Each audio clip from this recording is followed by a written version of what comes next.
Welcome to the Megacast. I'm Tyler Keefe in the studios of our flagship station, Civic Center TV and 89.3 Lakes FM. You can find Civic Center TV on Comcast, Channel 15 and AT&T Channel 99, where you'll also find us on Birmingham Area Municipal Access in Birmingham, Bloomfield Township, Bloomfield Hills, and surrounding areas. You'll also find us on those channels in Southfield on City Cable 15 of Southfield, and find us on Channel 10 in Waterford on the media network of Waterford, as well as in Orion Township and Lake Orion on Orion Neighborhood Television. Find us on the web on social media on Facebook at Civic Center TV 15 and at Lakes FM. On Facebook.com, as well as on our website, civiccentertv.com, by clicking on our Watch Live link at the top of the homepage on your computer web browser, or by viewing us in the small player at the top right of the homepage on your computer, on your mobile phone, or your smartphone or other smart devices. You'll need to go into the left margin of the screen on most of those devices and most of those browsers.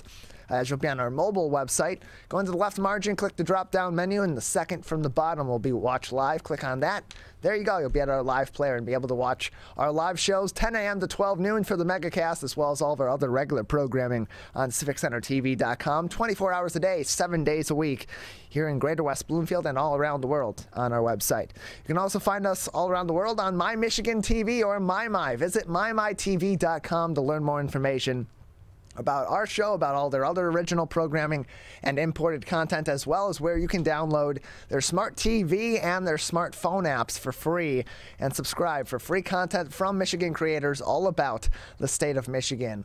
From your direct source for Michigan streaming content, My Michigan TV, otherwise known as MyMy. And you can learn more information about all of our partnering television, radio, and web outlets that join us each and every day on the Megacast by visiting civiccentertv.com/Megacast, where we have links to every single one of these partnering stations, as well as links to help you find all of our full interviews and each episode on demand as well, in case you're not able to join us for the entirety of our live show, or you only want to watch certain interviews about certain topics that are of interest or importance, or both, to you individually. Also on our website at civiccentertv.com, if you click on our coronavirus link, we have a number of different critical resources as we continue through this crisis with the COVID-19 pandemic, and cover other important stories making news all across the great state of Michigan. At the top of the page, we have direct resources to the COVID-19 web pages of the Centers for Disease Control and Prevention, the Michigan Department of Health and Human Services,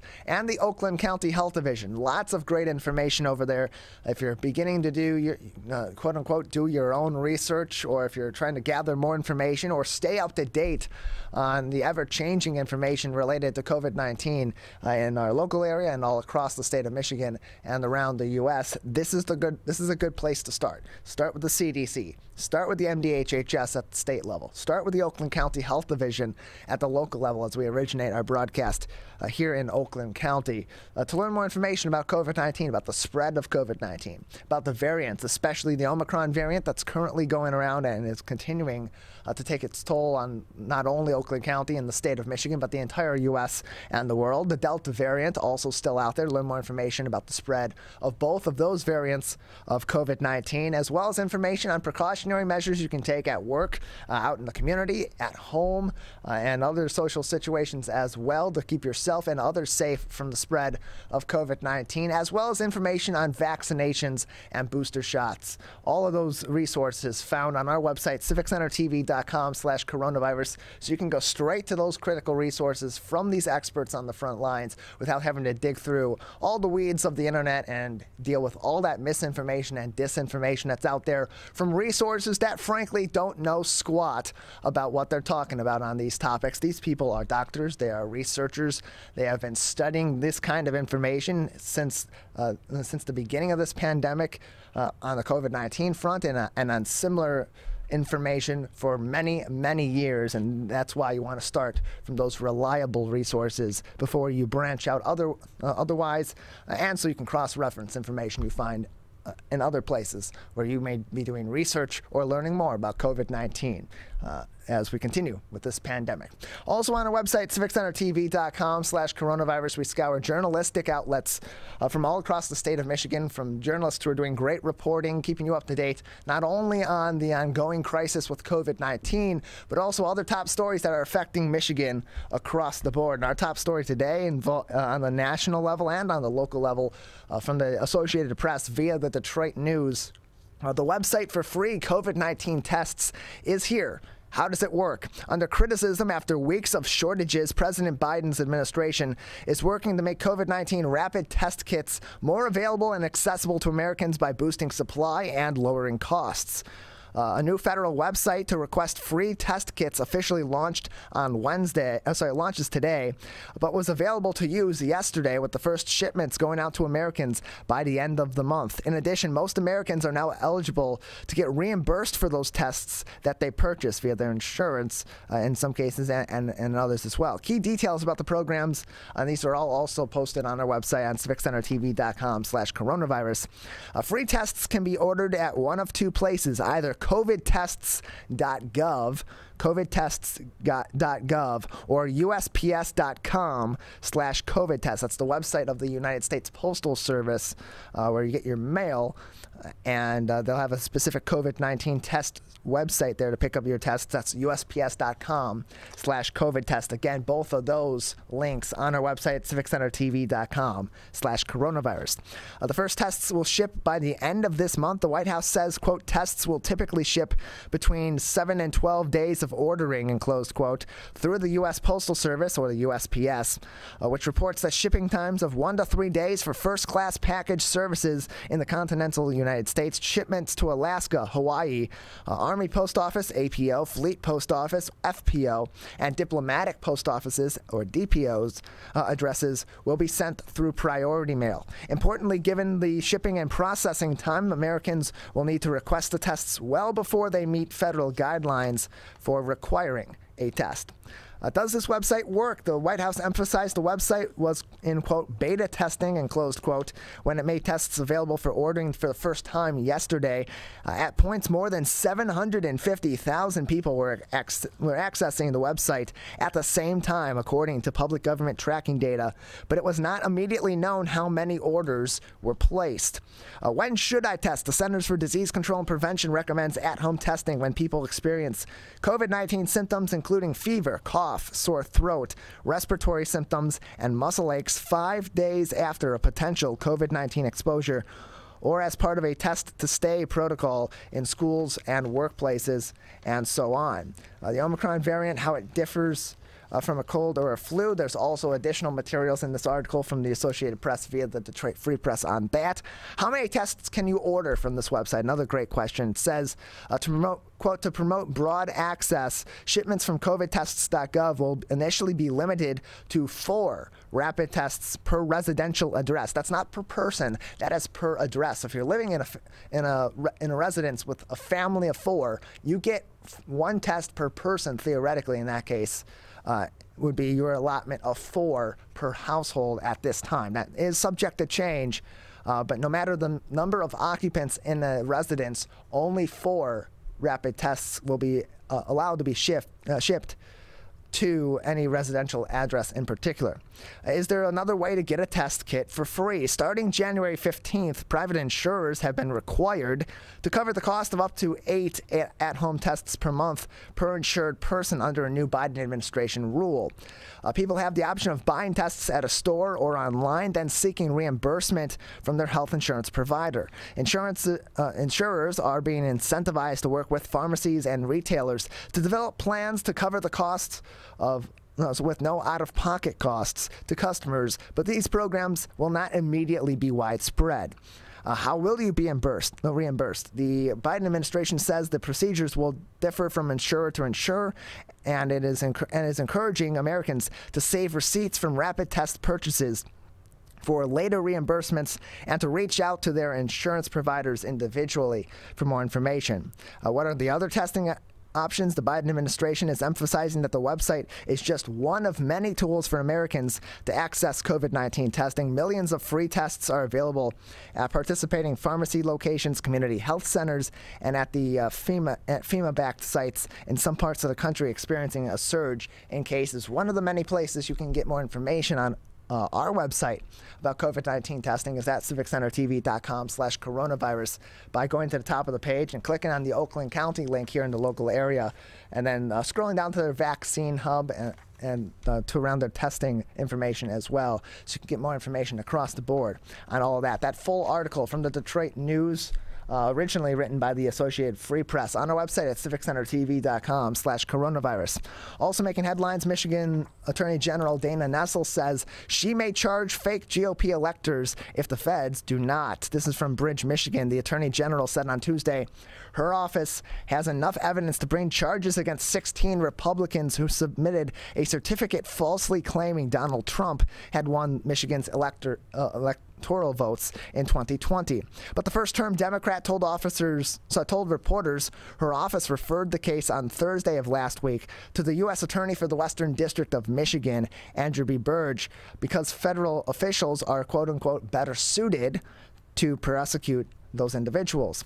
According to documents obtained by Politico, among the GOP signees were Mashawn Maddock, who is now co-chair of the Michigan Republican Party, Kathy Burden, a National Republican Committee member from Michigan, and Stanley Grott, a Shelby Township trustee and former Secretary of State candidate. Maddock was not party co-chair when she signed the certificate. Even though President Joe Biden and Vice President Kamala Harris won Michigan by 154,188 votes in 2020, the officials signed affidavits claiming that Trump and then Vice President Mike Pence had carried the state's electoral votes.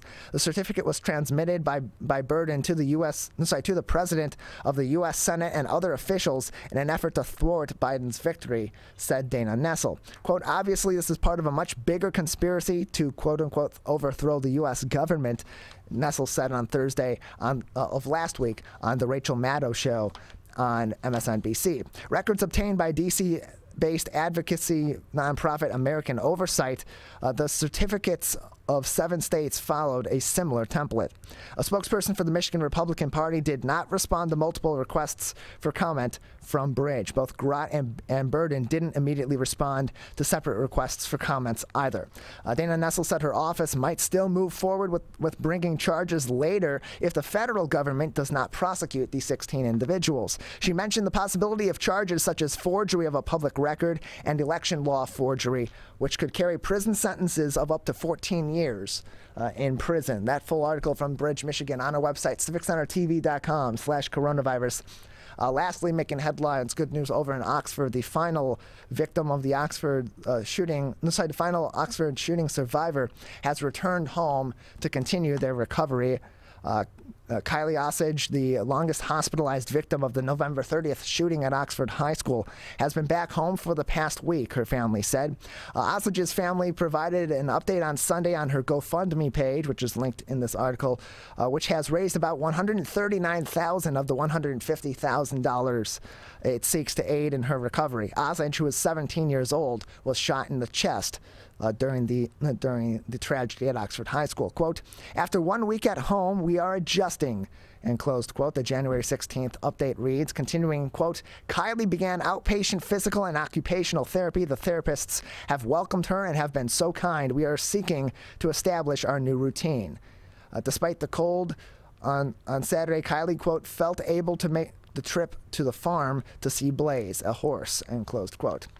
Continued on the statement saying, quote, we were so touched that the trees along the drive into the ranch were decorated in Oxford colors, as well as Kylie's locker, the update reads. Continuing, Blaze was excited to see her. It was so great to spend time with him. Afterwards, she said, that was amazing, the best therapy. The update contains 3 pictures as well. One shows a masked Osage in the hospital with medical personnel on either side. Another shows her smiling as she stands in front of the blue and yellow bows at the farm, Oxford High's colors. The third shows her smiling alongside Blaze. Osage's family reported in early December that she had moved from the intensive care unit at St. Joseph Mercy Oakland Hospital to a standard room where she was to remain for up to 6 more weeks. Osage is one of 7 survivors of the shooting. Classmates Hannah St. Juliana, 14, Tate Meir, 16, Madison Baldwin, 17, and Justin Schilling, also 17, were killed. All three of the perpetrators, including the shooter, who was 15, and both of his parents, are at Oakland County Jail as their cases proceed in court. That full article from the Detroit News on our website, civiccentertv.com/coronavirus. Have an exciting show ahead of you today on this Wednesday edition of the Megacast. Coming up next at 10:20, Dr. Varun Vohra, academic director and clinical toxicologist at the Michigan Poison Center and Wayne State University, will join us at the bottom of the hour at 10:40. We'll speak with Mark Ridley, the owner of Mark Ridley's Comedy Castle. At 11 o'clock, Jon Witz will join us. He's the organizer of Winter Blast in Royal Oak. At 11:20, Kelly Houseman, a licensed therapist, will join us on the show as we talk more about mental health. And we'll cap off the show talking about travel at 11:40 with David Fishman, the owner of Cadillac Travel Group. That's all coming up next. You're watching and listening to the Megacast. Whether you're the city, the county, or the Huron River Watershed Council. As partners working together to protect our water resources, we agree. Pet waste is the source of harmful bacteria in the Huron River. When it's left on the ground, it can wash into the storm drains. These lead directly to our streams. No filters, no treatment. Here's one thing we know that can help keep our water clean. Pick up pet waste and trash it. Pick up pet waste and trash it. So pick up pet waste and trash it. There's one water, and it's ours to protect. Who is struggling right now? I am. My son is. Many are struggling with anxiety, depression, and substance use. Before it becomes a crisis, reach out to MyCal, the Michigan Crisis and Access Line, for free confidential support 24/7. Available in the Upper Peninsula and Oakland County.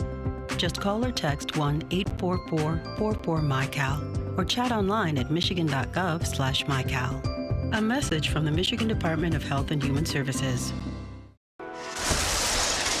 Motorcyclists are hard to see. To keep everyone safer, it's important to always look for them and know where most crashes occur. 84% of motorcycle and vehicle crashes happen on streets, not highways. And most crashes with motorcyclists occur when vehicle drivers are turning left. So before turning, especially to the left, make sure you look for motorcyclists. Then look again. It could save a life. To Sophia and Gabriel, even though these old knees can't follow on your adventure to the forest today, these flowers represent my love. These stitches and threads join us together. And wherever you see a flower, a bird, a beautiful tree, know that my love is with you. Make the forest part of your story at a park near you. Find one at discovertheforest.org. Welcome back to the Megacast. I'm Tyler Keefe. You can learn more information about everywhere that we broadcast live and live to tape, and find all of our episodes and interviews on demand by visiting civiccentertv.com/coronavirus. Joining us now from the Michigan Poison Center is Dr. Varun Vohra. He's the academic director as well as a clinical toxicologist over at the Michigan Poison Center. Dr. Vohra, thank you for being with us again. Thanks, Tyler. Appreciate having you on. So we've received some concerning information recently from the U.S. Food and Drug Administration, or the FDA, that's issued a consumer warning regarding unproven health benefit claims related to many vaping products. And of course, your organization, the Michigan Poison and Drug Information Center at Wayne State University, notes that vaping products marketed with claims that among these are products marketed with claims that they help treat cancer, improve mental health, or help with treatment for chronic respiratory conditions, and that these claims are fraudulent. Where are we seeing these in particular with these products, and especially considering how highly regulated tobacco products and vaping products are at this moment in time in Michigan and across the country? How are these sort of claims that are so unfounded pushing through to these marketed products? Yeah, that's a good question. So a lot of these vaping products, like you mentioned, are highly regulated, but these companies are pretty innovative and adaptable to the regulations. So something that we are seeing more and more of is what we call tobacco-free vape products, or tobacco-free nicotine. So it's kind of like a synthetic nicotine. Yeah. which these companies are sort of circumventing regulations by marketing them or trying to market them to youth and with attractive flavors and bright colors, et cetera. So we're seeing these products make their way to high schoolers, middle schoolers, and whatnot. Although even in the past few years, the number has declined in terms of the use amongst high schoolers and middle schoolers, but the numbers are still pretty staggering, over between like 2 and 3 million, at least reported according to some surveys. Monitoring the Future survey especially is a prominent one. So these companies are taking a playbook, especially from previous sort of campaigns from, big tobacco and whatnot, from cigarette campaigns back in the day, where they're sort of circumventing the regulations by using sort of newer products, newer packaging, different types of formulations and whatnot. So you're right. Our center does not support those claims at all for the proven or unproven health benefits. There is no evidence to suggest that these products are associated with those purported benefits. If anything, they've been shown to have opposite effects in terms of potentially causing, being linked to anxiety, depression, dependence as well as being highly toxic with these newer products. They're highly concentrated nicotine products, even highly concentrated marijuana products. If they get into the wrong hands, like a child's, it doesn't take a lot to be really, really toxic. And it can cause some serious side effects, especially seizures and respiratory arrest as well, and really bad overdoses. So we're cautioning people to keep these products away from children. Don't use them around children. Keep them up and away from them as well, because they carry a lot of risks. In particular, for children and teens and for young adults that are using these vaping products, obviously there are hazards that go along with these products, similar to tobacco or to any other drugs or to alcohol, for adults that are of legal age to consume these products, but particularly for younger people, for teens and for young adults that are consuming these products. Are there more adverse effects of using vaping products regularly because their bodies are still developing? And if so, what are those? Yeah, I mean, there are reports and evidence to suggest this demographic is more vulnerable because of their ongoing brain development and their ongoing neurocognitive development in general, as well as there have been reports of increasing respiratory issues, especially with vaping marijuana products, with wheezing and sort of whistling in the chest as well, in youth.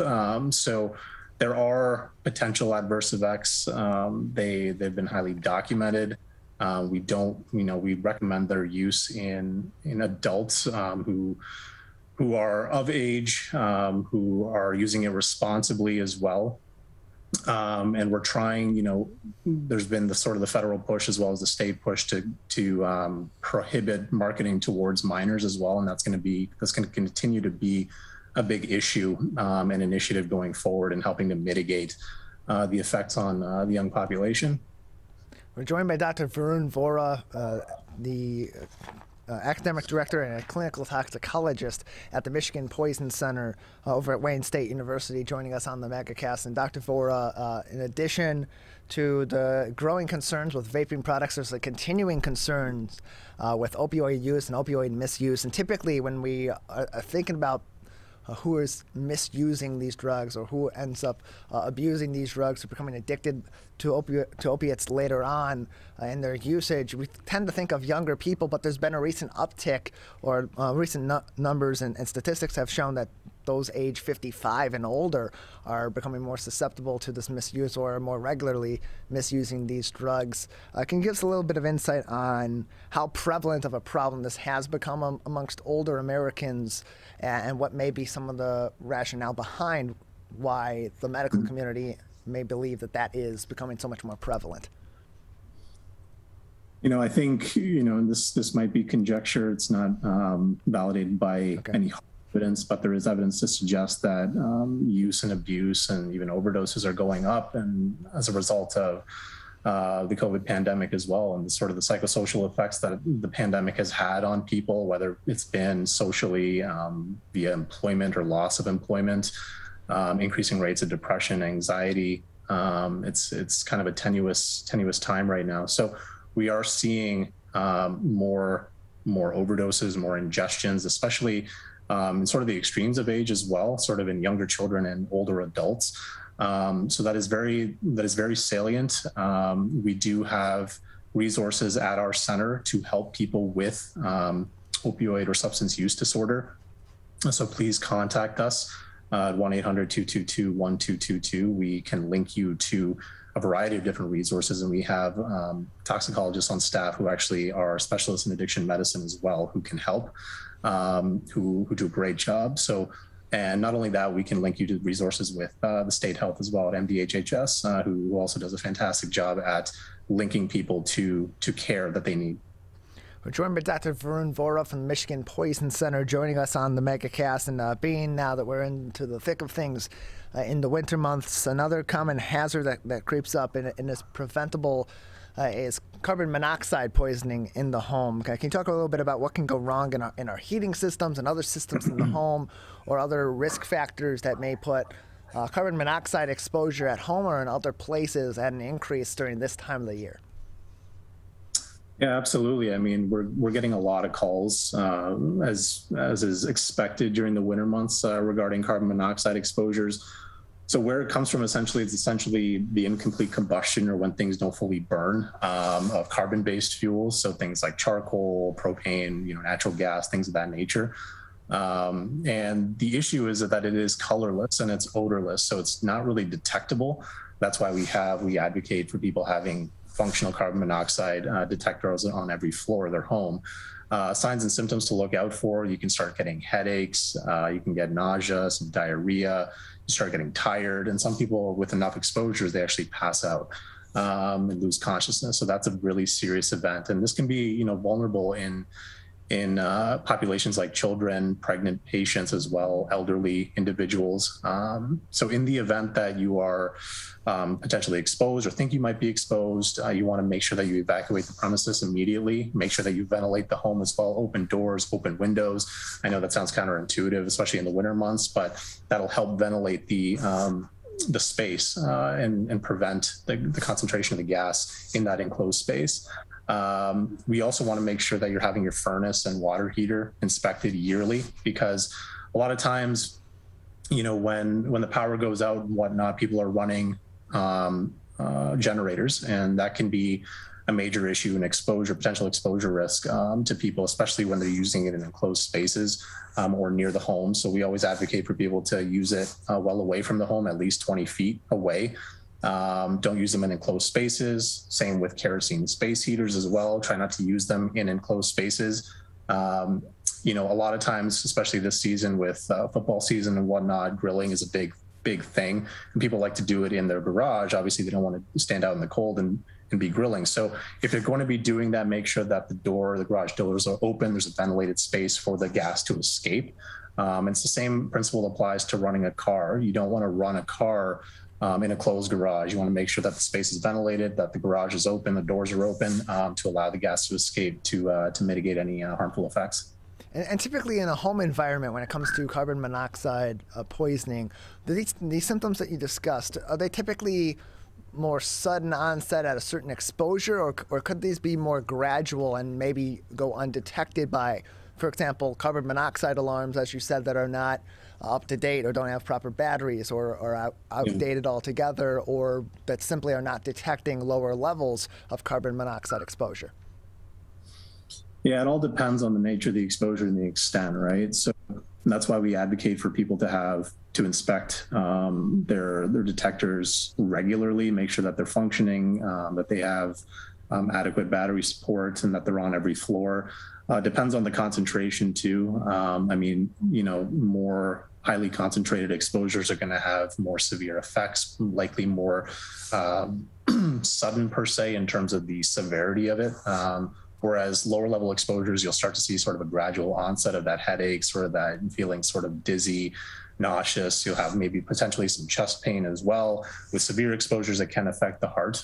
So it's a very serious exposure, and one that we're always on the lookout for, especially because it's odorless and colorless. So it's not readily detectable. It doesn't have any what we call warning properties, like a smell or something to tip people off. And as people during the season, Dr. Vohra, are typically staying in more often, that often includes them then cleaning their homes more often because they have more activity in the home, more reasons for the home to be getting dirty. And in doing so, they're using a lot more cleaning products, which can also have their own hazards as well. What are some of those common hazards that we see pop up in people that are using these cleaning products in their home, either immediately or over time as they're exposed to some of these different cleaning agents that do a good job, but if you don't use them properly, can be very dangerous? Yeah, so oftentimes we'll get calls from individuals who will be mixing cleaning products. So that's a common sort of exposure that we get. And there's typical scenarios that we have.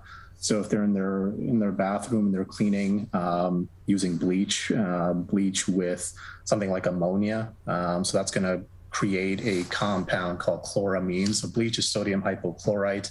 And mixing it with ammonia, you're going to have this product called chloramine, like I mentioned, which has pretty high water solubility, meaning that's going to affect more of the upper airways. So you're going to have, sinus irritation, you're going to have headache, cough, wheezing, things of that nature. So the best advice would be to not mix those products and to use them individually and as instructed and as labeled.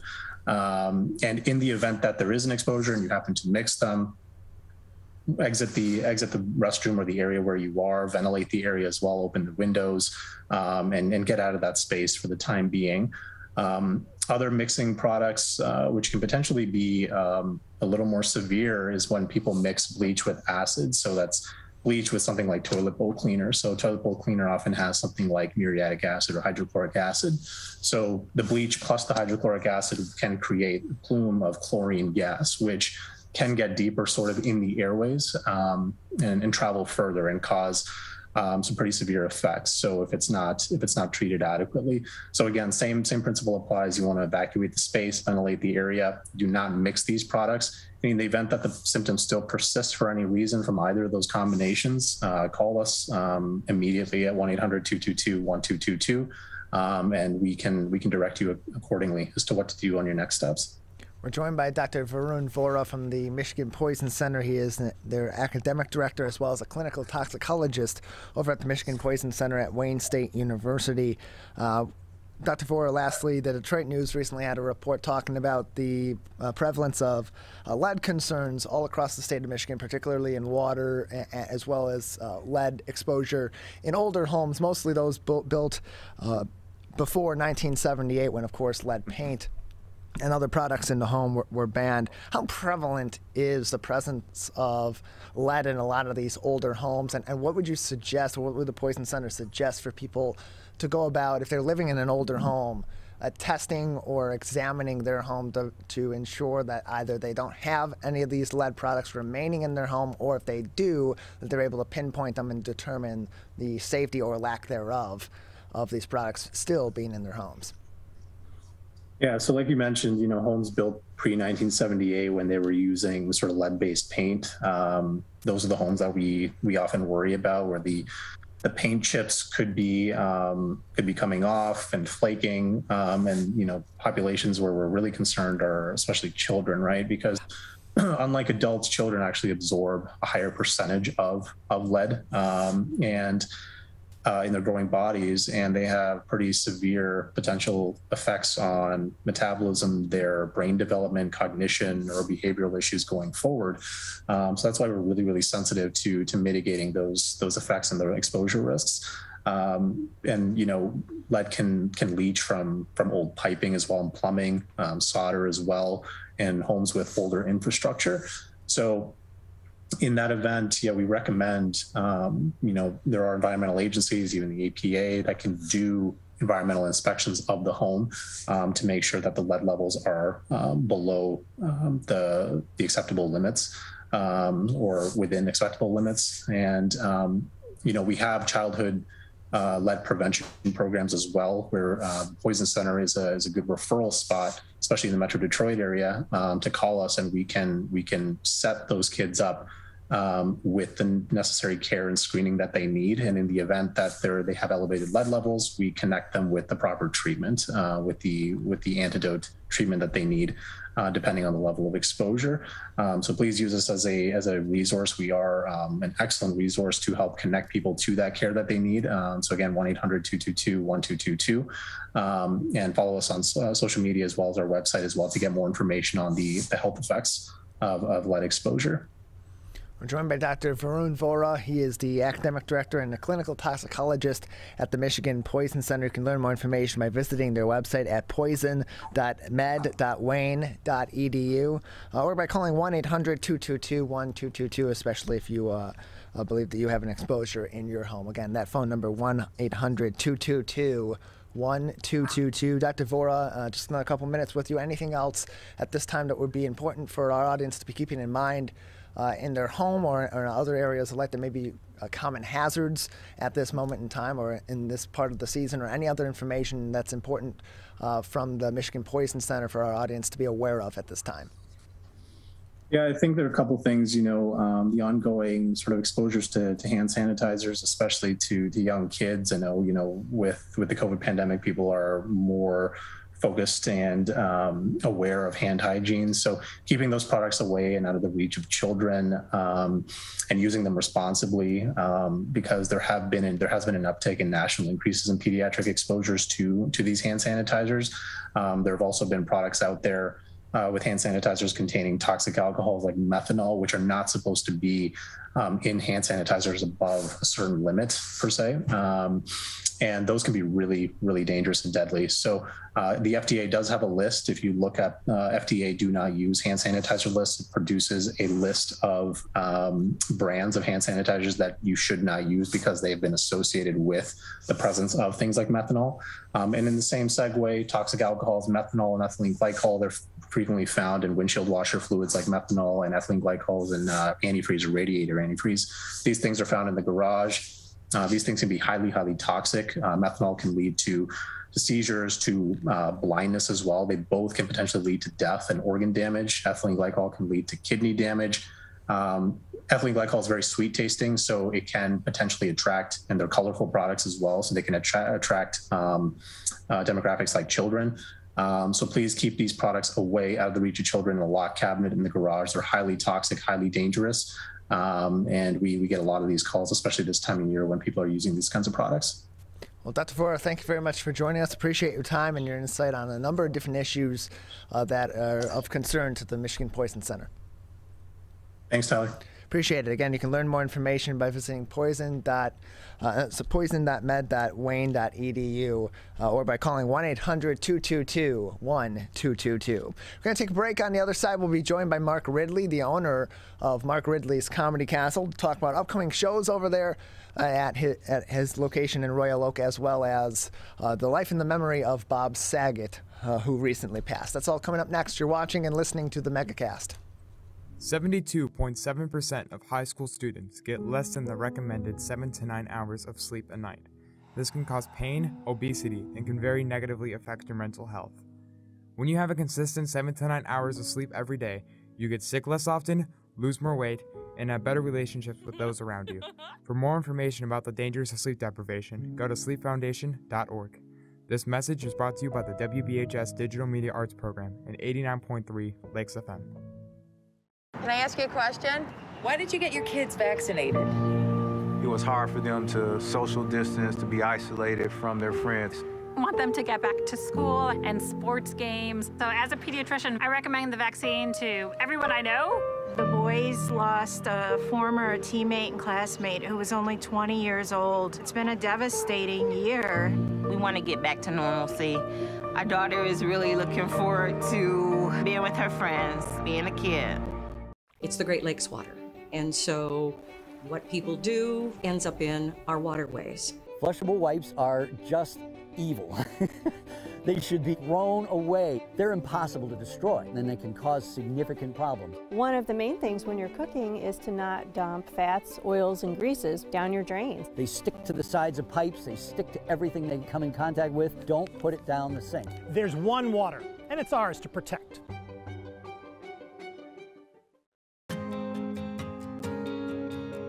When times get dark, we can't see the help that's all around us. When you don't know where to turn, let 211 be your guiding light.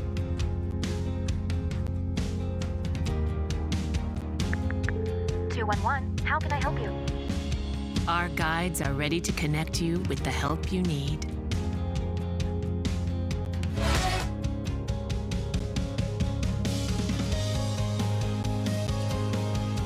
For help with food, healthcare, mental health, and other resources, call 211 or visit 211.org. 211. Get connected, get help.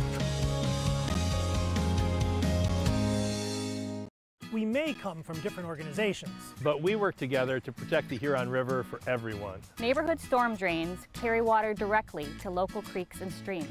No filters, no treatment. Storm drains also help reduce street flooding when it rains. So clearing storm drains and the areas nearby of trash and leaves helps keep them for rain only. It is easy to do your part by adopting a storm drain.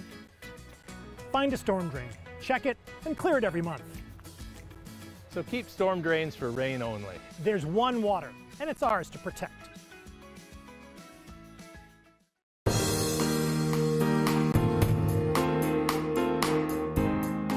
Joining me now on the show is the owner of Mark Ridley's Comedy Castle, located in downtown Royal Oak. Mark Ridley with us now on the Megacast. Mark, thank you for being with us again.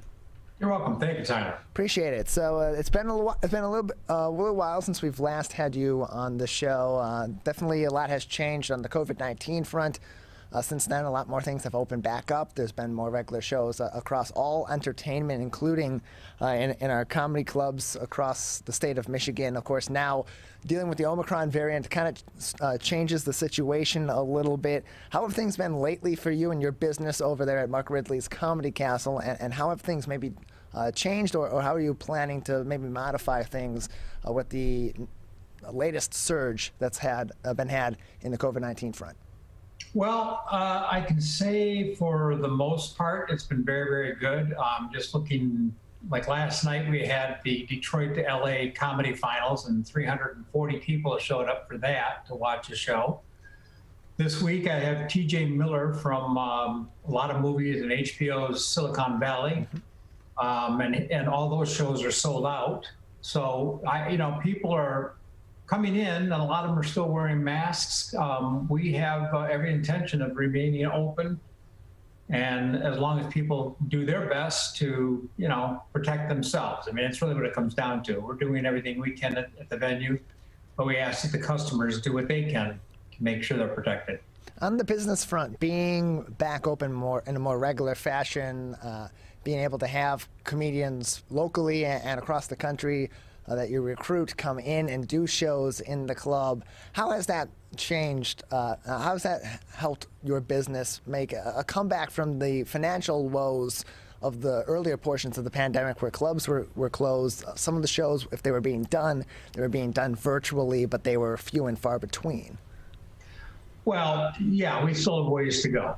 I'm not going to lie. It is an exercise that, as a business owner, that I have to accept and be real about it, and just hope that there's no more surprises out there. I read the news every morning, and I see that in cases where certain countries have been hit, they've pretty much peaked out. One can only hope that the United States and Michigan in particular, we're peaking out maybe by the end of this month and starting to see a downturn. It's all about wait and see. I mean, I relay a story about my grandfather when I was young. Used to tell us stories about living through the Spanish flu in 1918, 1920. And he was in his mid to late 20s then, and he said just when we thought it was over, it started up again. So, here we are 100 years later going through pretty much the same thing. And then in terms of the comedians that you bring into your club, of course, as I said before, local comedians, but also comedians that have national recognition, some that are very big names that will come to the Detroit area, to downtown Royal Oak, and perform at your club. It's been a trying time for them as well, especially those that are comedy is their entire career. They're going they tour the U.S. They're going from city to city, performing their comedy. How's it been for them, and how's the response been from them being able to come back into clubs such as Mark Ridley's Comedy Castle and perform in front of an audience again and perform more regularly? Well, I mean, listen, yeah, you're right. This is their livelihood. And anytime you take someone's livelihood from them, they're not getting a check. Some comedians make a great amount of money. Others just live week to week and trying to build their stock in the company, and so to speak, in the art. So it has been tough, and some have dropped out altogether. I know one comedian in particular who started with me and then passed away from COVID in California. So it is a trying time. But again, that being said, it's a waiting game. I personally am triple vaxxed, so is my wife. And we do everything to minimize exposure. And I know a lot of the comedians have done the same thing. They've just taken time off, especially some of my local comedians. I can think of 3 or 4 that said, we're not going to go back out and perform until it feels right. So they're basically losing 1 of 2 earnings in that respect, but some can work from home too, their day job. We're joined by Mark Ridley, who is the owner of Mark Ridley's Comedy Castle, joining us on the Megacast as many upcoming shows going on over at the Comedy Castle. Brett Hayden's Comedy Rumble will be there on January 18th later on in the week here, and then Jackie Cashian will also be there on January 20th and 21st, among the many different shows that are coming up over there at Mark Ridley's Comedy Castle. And you can learn more information about that by going to their website as well, or just searching Mark Ridley's Comedy Castle and seeing all of their upcoming shows over there in downtown Royal Oak. And so, Mark, over the weekend, some saddening news on Sunday evening came in as we learned about the death of comedian Bob Saget. Of course, many people know him from his iconic role as Danny Tanner on Full House and as the host of America's Funniest Home Videos. But he's also a prolific stand-up comedian who toured the U.S. and went to many different clubs, including your club numerous times at Mark Ridley's Comedy Castle. For you, having met Bob and multiple times and having had a relationship with him ongoing over the years, tell us what your lasting memories are of Bob Saget. Well, you know, he was one of my earliest headliners. I opened in 1979 and he headlined in 1980. And I think back to when he first hit the stage, and I have never seen it this many times, but he got 3 encores, and that is extremely rare in the comedy business. And for the most part, he would get 2, sometimes 3 encores every show. And he headlined almost every year until things took off with him for Full House. But the other thing I really remember is that, just what a gentle person he was and a caring person. It was never about him. He would always ask about you or other people. He would come to my house for lunch. And then my then wife and I remember one incident, my son, who's now 40, I have 2 sons, 45 and 40. The one that was 40 was a brand new baby. And he walked in and picked him up and said, "Oh, I love babies. I got to have a baby." And right then and there, he said, "Can I call my wife?" And I said, "Sure." And he called his wife and said, "Sherry, I'm holding Mark's baby. We've got to have children. We got to start having children." So he went on to have 3 daughters. And then the next time he came in, I think, is my older son, who's now 45, we went to see The Empire Strikes Back together. And I looked over at Ryan, who was probably 5 or 6 at the time, and Bob, and both of them were just like, well, they were just staring at the screen, just, utterly enthralled with the movie. And Bob, after we left, was asking Ryan all kinds of questions about the movie, his thoughts and things like that. So, it was just a really down-to-earth, solid guy. His heart was as big as his body. I mean, he was just wonderful. Yeah, and there was a really nice tribute that was done at the beginning of Jimmy Kimmel Live on his Monday show, the day after learning of Bob's death. And what he had said that really struck me was the thing he's heard repeatedly in the tributes to Bob from people that had met him, from people that, of course, worked with him, were close with him, was that he was very sweet, he was nice, just the sweetest person you could ever know. And just from reading a bunch of, from reading the tweets and from stories and from articles and from watching videos of people talking about Bob in the wake of his death, the one thing that I really capture is he makes that effort, he would make that effort to check in with people, even if he hadn't seen them for a long time, just because they popped up in his head, and really made an effort to get to know people on a personal level and then develop that care for them, which is something that's rare in entertainment to see from people, and it's rare in regular life as well.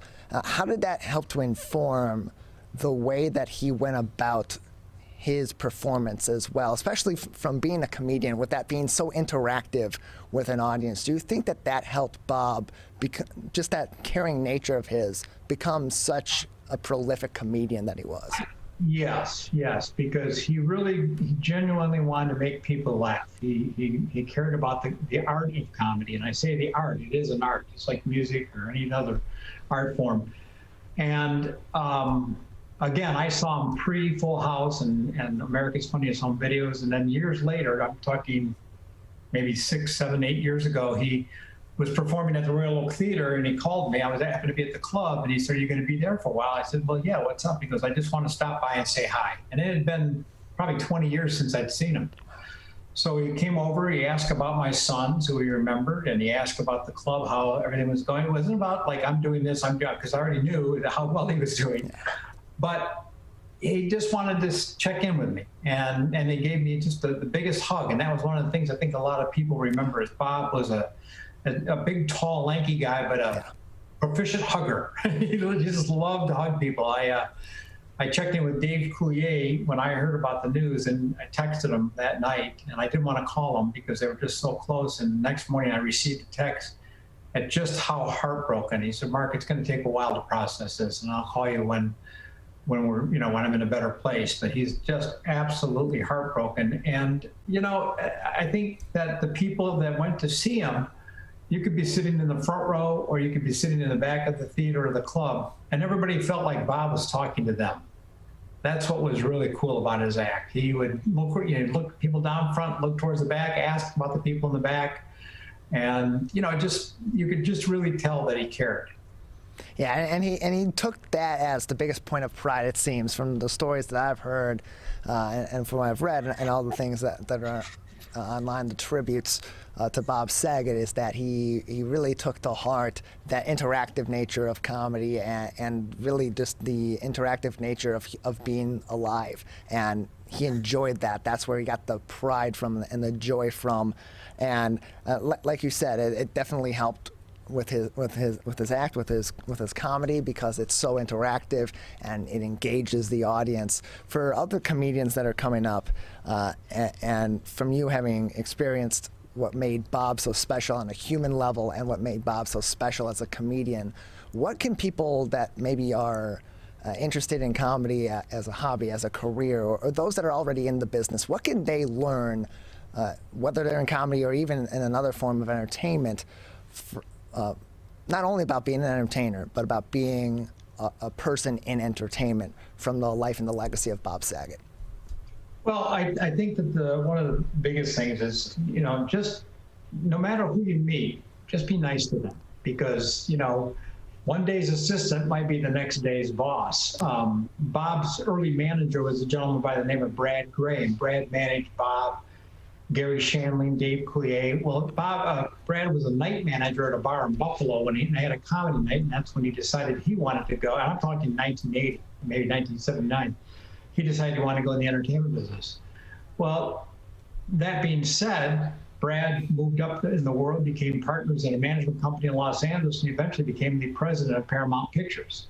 So, from bartender to president of Paramount is a big leap. And those are the people that you meet in the entertainment business. Again, Tim Allen's manager, Rick Messina, used to be a bartender at a club in New York.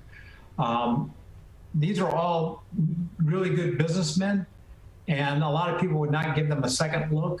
I'm not saying, all people are like that, but just I'd say Bob was right in how he approached living life. Everybody was important to him, no matter if it's somebody who was staying late, cleaning up the club, or the owner of the club, like myself. Every person was very, very important to him. So I think that that's what you just have to do. It's a good life lesson. Be nice to everybody. Yeah, and I think that's.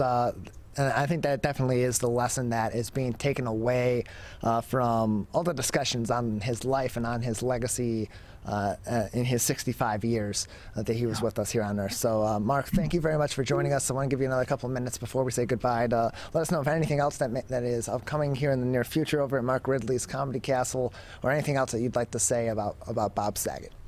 Well, I mean, again, I could go on and on about Bob and all the memories, and one day maybe I will. It's just I'll miss him tremendously. But he's with Norm Macdonald now, and Don Rickles, and a lot of the other. They're probably having a heck of a roast around the table, busting each other's chops. But it's Bob's passing is certainly not the first one that I've experienced in this business. I mean, there are quite a number of comedians. I just celebrated my 43rd year in business. So there's a number of comedians that have come and gone, and all of them contributed something, and I have a lot more coming up. I mean, it's just, the year is just about finished being booked, and I've got some big names. I'm working on a couple of surprises, and all I can do is just keep forging ahead and developing that new talent that's coming up here in Metro Detroit. Well, Mark, we're excited to see all that new talent over at Mark Ridley's Comedy Castle, and thank you so much for joining us to talk about what's coming up at your comedy club, and also to talk about your dear old friend, Bob Saget.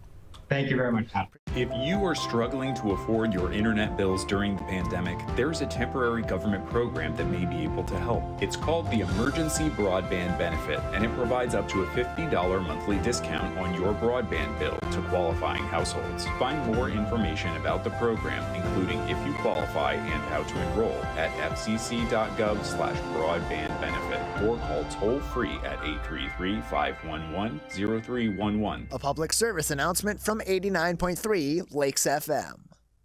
We as Michiganders feel connected to this resource in a way that I think is really powerful. Conservation starts with a caring, committed community. For me, it's peaceful to have a relationship with the river. Every single one of us has a role to make sure that those waterways stay safe and healthy, being careful about what goes down the storm drain. Just even eliminating some of your single-use plastic makes a difference. There's one water, and it's ours to protect.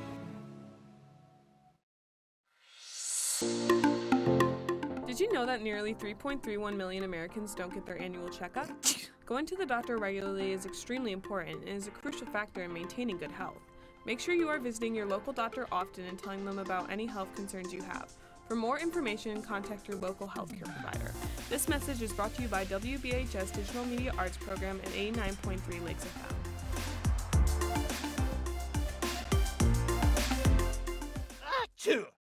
People are getting out to walk and bike in higher numbers. More vulnerable road users and higher speed traffic can be a dangerous combination. Crash severity has increased, so if you're driving, be sure to slow down and look for people. There's no need to speed. If you're biking, ride with traffic. If you're walking, avoid stepping into the road if possible. If you have to walk in the street, walk facing traffic. Learn more at walkbikedrivesafe.org. When times get dark, we can't see the help that's all around us. When you don't know where to turn, let 211 be your guiding light.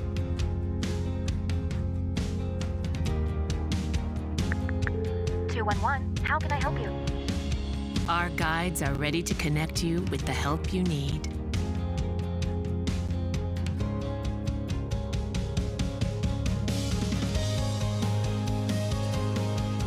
For help with food, healthcare, mental health, and other resources, call 211 or visit 211.org. 211. Get connected, get help.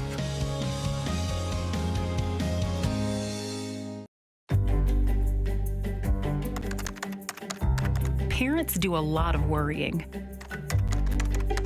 Get your kids caught up on childhood vaccines to protect them from these 14 preventable diseases, and you'll have 14 fewer things to worry about. Vaccines are safe and effective and save lives. So let's get caught up on vaccines and worry about something else. Get the facts at ivaccinate.org.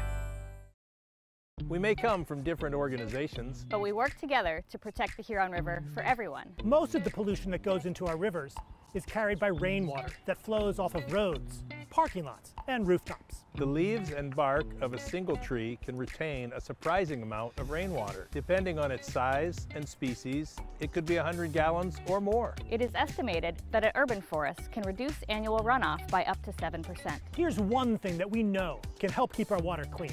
Plant a tree. Plant a tree. Plant a tree. There's one water, and it's ours to protect.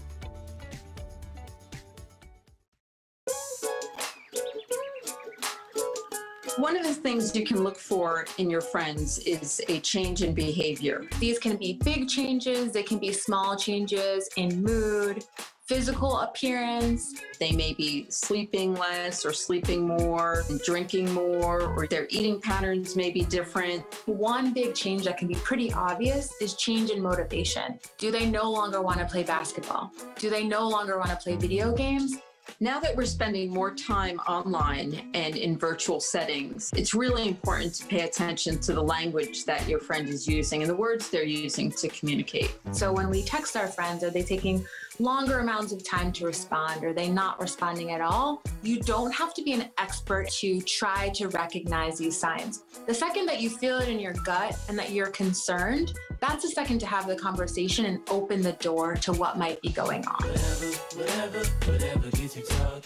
Today, it is easier than ever to join Michigan's Organ Donor Registry and help build a bridge of hope for organ, tissue, and eye donation.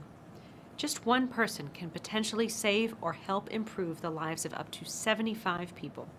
By joining, your legacy could be the gift of life. Sign up today at michigan.gov/SOS or at any of the more than 145 Secretary of State self-service stations located across Michigan. Be part of Michigan's Bridge of Hope by adding your name to the Organ Donor Registry. When times get dark,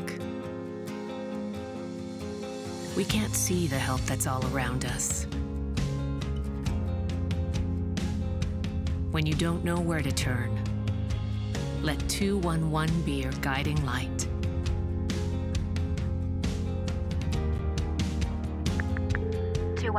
How can I help you? Our guides are ready to connect you with the help you need.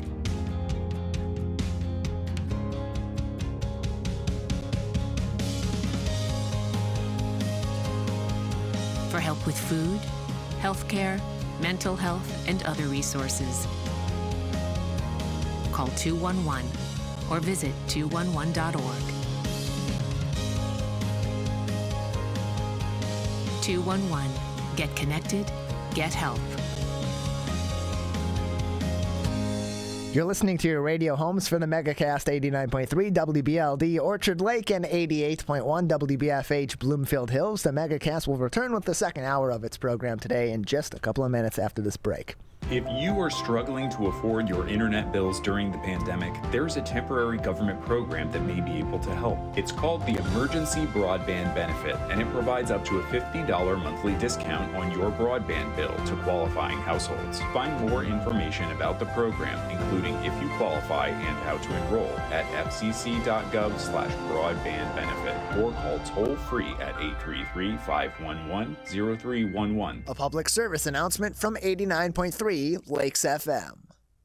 Whether you're the city, the county, or the Huron River Watershed Council, we work together to protect water resources for everyone. Most of the pollution entering our rivers is carried by rainwater that runs off roads, parking lots, and rooftops. A rain garden helps catch stormwater runoff. Rain gardens and their plants help dirty runoff soak into the ground. You can do your part to help keep our water clean. Learn about rain gardens and native plants.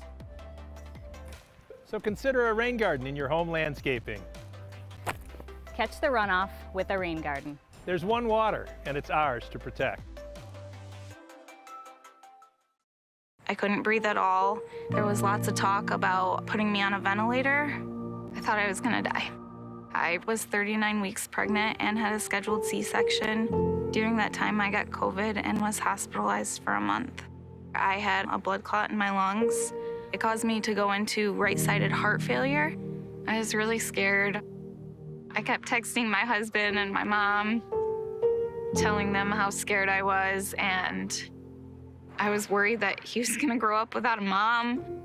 And then I was worried if, when I did get home, that he wouldn't know who I was. You know, being 27 and a mom and a wife and having that all almost taken away from me.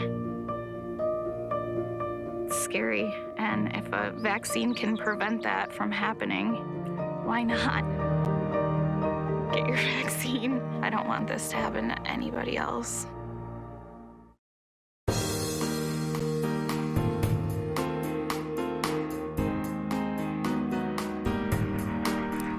Welcome back to the Megacast. I'm Tyler Keefe. You can learn more information about our show by visiting civiccentertv.com/megacast, where you'll find links to each and every one of our partnering television, radio, and other media outlets, as well as information on how you can find all of our interviews in each episode of the Megacast on demand. Again, that's civiccentertv.com/megacast. Well, Winter Blast is coming to Royal Oak. The festival will take place east of Main and south on 11 Mile near Royal Oaks Farmers Market and Centennial Park on Friday, February 18th from 4 p.m. until 11 p.m., Saturday, February 19th from 11 a.m. until 11 p.m., and Sunday, February 20th, from 11 a.m. until 8 p.m. And joining us now to talk more about Winter Blast is the organizer of the event, Jon Witz, with us on the Megacast. Jon, thank you for being with us today. You're welcome, Tyler. So excited about the news, the move, and all that's coming up a little bit, later on in February. So we know you as the founder and the producer of the very successful festival Arts, Beats, and Eats. But how did you become involved with this particular festival, with Winterfest? So back when Arts, Beats, and Eats was in its kind of first few years, the Super Bowl was coming to Detroit in 2006, and in 2004, the Super Bowl host committee put out an RFP to create a winter experience, a winter festival for the Super Bowl when it came to Detroit. There were a lot of doubters about the Super Bowl coming to a cold weather city, and Detroit, folks had their concerns. And Roger Penske, who was the lead on the Super Bowl host committee, put together a great team and put out an RFP to create a winter festival experience, and also just made sure everything was top shelf, from hosting, transportation, and it was just a great experience. So we applied to that RFP or put an event together. We researched winter festivals around northern Michigan, Canada, in a few places around, got our ideas together, and the Winter Blast was our RFP solution to the Super Bowl host committee's, request for proposal. They loved our idea. We ended up winning the bid, and we did a trial run festival in 2005 in Detroit. And I'm mentioning that because that trial run was so successful that's kind of what gave the impetus for continuing the festivities after Super Bowl in 2006. So that's a long answer, but the Winter Blast started as the hosting event for the public during Super Bowl. It got rave reviews, and part of our team's reward for doing a good job is that we got to try and continue the festival after Super Bowl and make it a legacy of the event. And we have, I'm happy to say that we did that, and we continued, 15 years, beyond our Super Bowl chores, and that is the one legacy from Super Bowl 40 that was held in Detroit. So as football season ramps up, Winter Blast is ramped up, and we're back again. So sorry for the long answer, Tyler. No, it's fine. No, thank you very much. We're joined by Jon Witz, the organizer of Winter Blast, which will be located in Royal Oak this year. Again, it started in 2005 as part of Super Bowl festivities, as Jon had said, at Campus Martius in downtown Detroit. Of course, last year, because of the pandemic and concerns with the spread of COVID-19, the event was not held. And now this year it's moving into Royal Oak. So because of financial issues, it was not able to return to Campus Martius. for 2022. But what went behind the decision to ultimately move Winterfest from downtown Detroit to Royal Oak, of all places in the local area? You said it. I think it was the financial considerations are pretty simple. We had some stakeholder support that was not in, from folks who have supported us in the past in Detroit. We're not going to mention that or go there specifically, but what we will say is the city of Royal Oak stepped up with some funding, and that was the reason. We were probably just not going to happen if the city of Royal Oak, didn't step forward. In fact, we made an announcement that was the case, and officials in Royal Oak, because of our good relationship, we discussed the prospects quickly. They liked the prospects, and both the city and the Downtown Development Authority stepped in. So I want to look at it as a positive. I think the event's going to be very successful. We'll be bringing a lot of the activities that we've had in Detroit historically, and the funding was helped by the city. We still have some more sponsorships to raise, so I'm so excited to be on the Megacast today and say that we are still looking for a few sponsors, but we are in a responsible position. When you put on a festival, you have to see the pathway to paying your bills, and that's, I've been fortunate to produce a lot of events, and I know when an event can move forward, and Royal Oak put us in a position to move forward. We're joined by Jon Witz. He is the organizer of Winter Blast in Royal Oak, joining us on the Megacast. And so, Jon, as we get ready for this event, it's still about a month away. It's Friday, February 18th through Sunday, February 20th. And as we get ready for that day, what are some of the activities that people can expect to be able to partake in those 3 days that Winter Blast will be in Royal Oak this year in mid-February? So sure. So the first one I'm going to mention is one that will actually continue in Royal Oak past the festival, and that's the fact that we're building a skating rink in the Royal Oak Farmers Market. So that's a signature activity. Certainly, skating was a big part of the event with Campus Martius in Detroit, and we love them down there, and that's an amazing facility. So, we support and promote that always. But the skating rink will be in the Farmers Market parking lot. It's a 50 by 100 rink, similar size to Campus Martius, Rockefeller Center, et cetera. And you can skate for free on Winter Blast weekend. So that will be there. We'll have spectacular ice sculptures. We'll have marshmallow roasting. We will have heated tents with live music. We will have our giant slide. We will have a zip line that will fly across Centennial Common, Park in Royal Oak. We are working on a snow activity as well. So there will be something with snow, either snowshoeing or an additional tube slide. We're working on our snowmaking partnerships, but that is definitely going to happen in some capacity. There'll be fun activities for the kids. There'll be a lot of food. There'll be hot chocolate. I mean, we're expecting, I think, 15 to 18 food trucks that we'll be announcing in the next week or so. So the food lineup will be, phenomenal.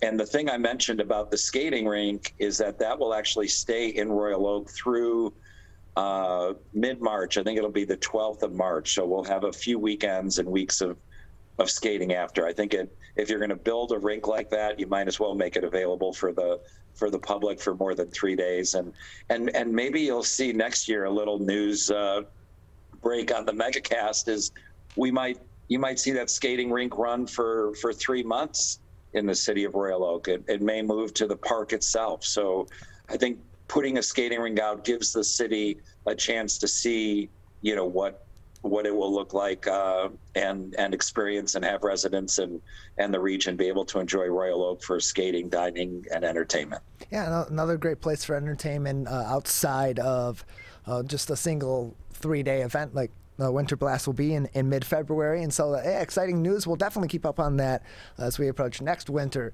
and continue to do this broadcast on the Megacast Monday through Friday from 10 a.m. to 12 noon. In the meantime, we continue to be joined by Jon Witz, the organizer of Winter Blast, which will be in Royal Oak February 18th, Friday, through Sunday, February 20th, down there in Royal Oak, on just east of Main and south on 11 Mile by near the location of the Royal Oak Farmers Market and Centennial Park.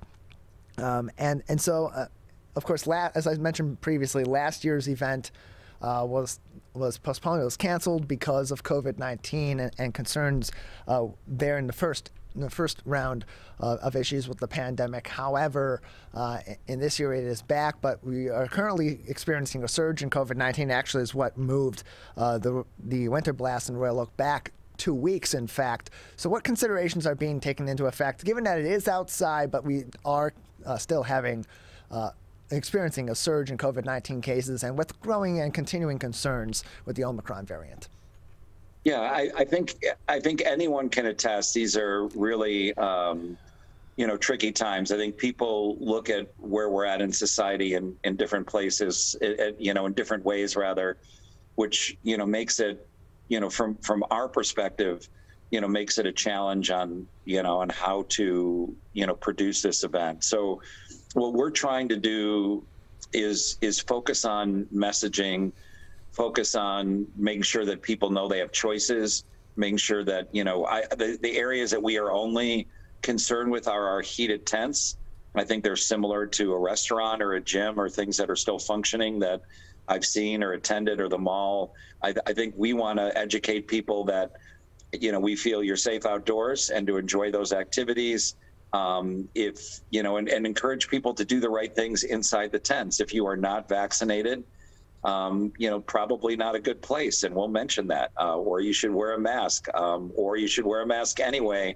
I think where we've evolved in society is that people are making their own decisions and taking care of themselves. I think the delay that you see for us is that, we saw the issues with labor and staffing and, just saw it to be a challenge for partners. And certainly we wanted to give the wave a chance to subside a little bit.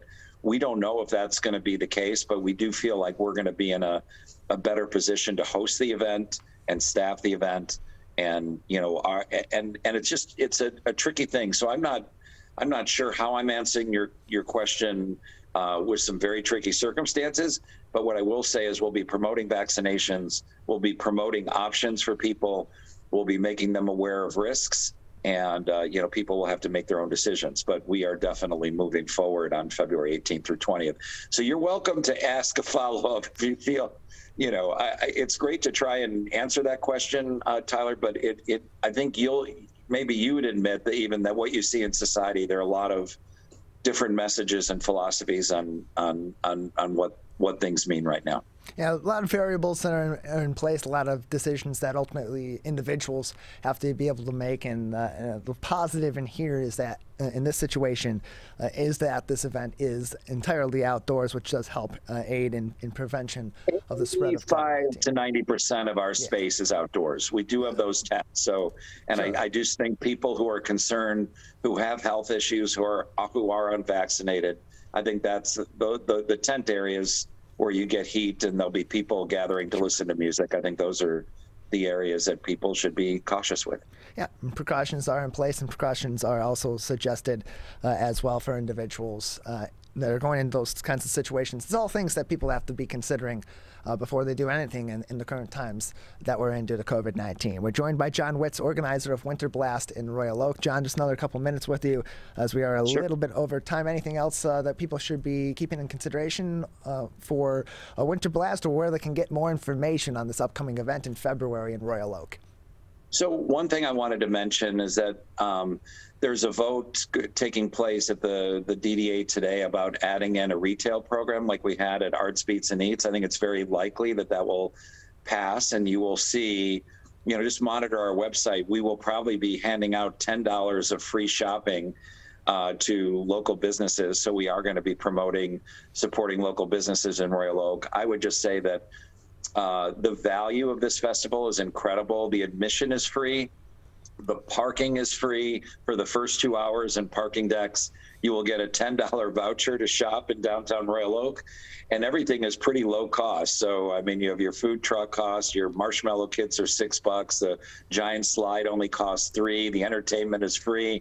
It is really one of the highest value events that I've ever been a part of from the public standpoint. So when we all see prices going up and things, being a challenge with a little bit of inflation, et cetera. This event is, as a throwback to, really great value for taking the family out or going out on a date and having a great time. Well, Jon, thank you very much for joining us. We appreciate your time and telling us more about Winter Blast. Thanks, Tyler. Appreciate it. Jon Witz, organizer of Winter Blast in Royal Oak. Again, that event will be February 18th from 4 p.m. until 11 p.m. Saturday, February 19th, 11 a.m. until 11 p.m. And Sunday, February 20th, 11 a.m. until 8 p.m. We're going to take a break. On the other side, we'll be joined by licensed therapist Kelly Houseman to talk more about New Year's resolutions, as well as the continued concerns with mental health and considerations for your mental health as the pandemic and other crises that we're dealing with continue forward. That's coming up next. You're watching and listening to the Megacast. A message from the staff of Michigan's Crime Victim Compensation Program. Anyone can be a victim of crime and suffer lasting trauma, physically, emotionally, and financially. But you are not alone. If you're struggling financially due to a crime, we're here for you. Find out if you qualify for crime victim compensation. Call 877-251-7373 or visit michigan.gov/crime-victim. A message from the Michigan Department of Health and Human Services, Division of Victim Services. If you are struggling to afford your internet bills during the pandemic, there's a temporary government program that may be able to help. It's called the Emergency Broadband Benefit, and it provides up to a $50 monthly discount on your broadband bill to qualifying households. Find more information about the program, including if you qualify and how to enroll, at fcc.gov/broadbandbenefit or call toll-free at 833-511-0311. A public service announcement from 89.3 Lakes FM. You see certain things get reincarnated in your children. My daughter is very much inspired by my wife's artistic pursuits. So my daughter started making necklaces. She makes what we call affirmation fashion. I tell her every day that your black is beautiful. Your black is beautiful. Your black is beautiful. And if there's anything better than being beautiful, it's being smart. And if there's anything better than being smart, it's being kind. And reaffirming that every day is our method of making sure her chin never drops. My dad wasn't around, and I remember riding a bike and falling off and cutting myself, and me never just wanted to get back on it. People ask, how your children learn how to ride a bike, and you didn't. I didn't teach them. I just created an environment where they taught themselves, and all I had to do was be there.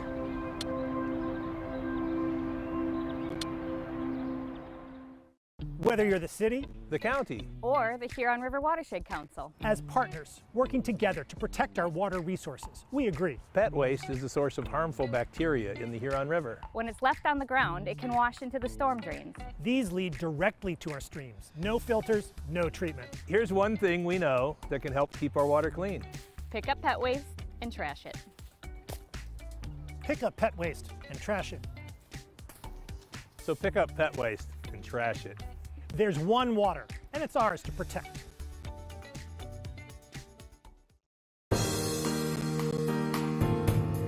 Welcome back to the Megacast. You can learn more information about everywhere we broadcast live and live to tape, and find all of our full interviews and each episode of the Megacast dating all the way back to March of 2020 when we began doing this program Monday through Friday from 10 a.m. to 12 noon by visiting our website at civiccentertv.com/Megacast. Joining us now is Kelly Houseman, a licensed therapist, a mental health advocate, public speaker, blogger, podcast host, and wellness expert based in the Metro Detroit area. Kelly, thank you for being with us today. Hi, good morning. Thank you for having me. Appreciate having you on. And so at this moment here in late January, this is right around the time where we start to see that first wave of people that have made New Year's resolutions, either lapse on the resolutions, modify them a little bit, or just altogether give up on them. What are some common New Year's resolutions for 2022 that you're hearing more about than in past years, and how effective, at least with those that you have talked about these potential resolutions with, have they been so far, as we're about a month at this point into 2022?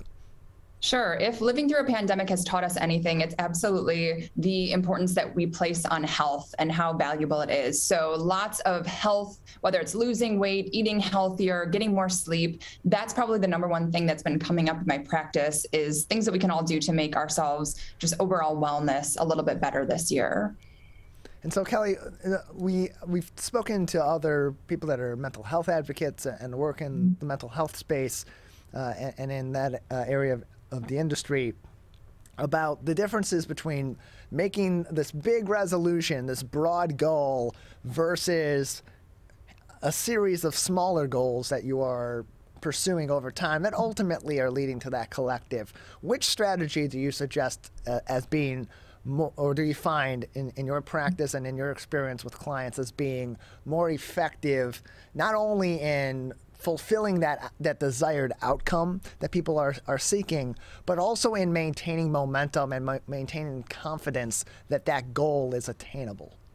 Right. And that's why I love how you said breaking it down. I'm a big fan of baby steps, because a lot of times if we do have this big overwhelming goal, that's why so many people will stop exercising after a month or fall off a diet. It's because maybe they didn't do the proper baby steps to get there. So I like having smaller, achievable goals that you can check off, and you're basically retraining your brain to believe that you can accomplish something and you can get to that point. So checking off all these smaller goals gives you the confidence and kind of that snowball effect, so you can keep going to reach your end game.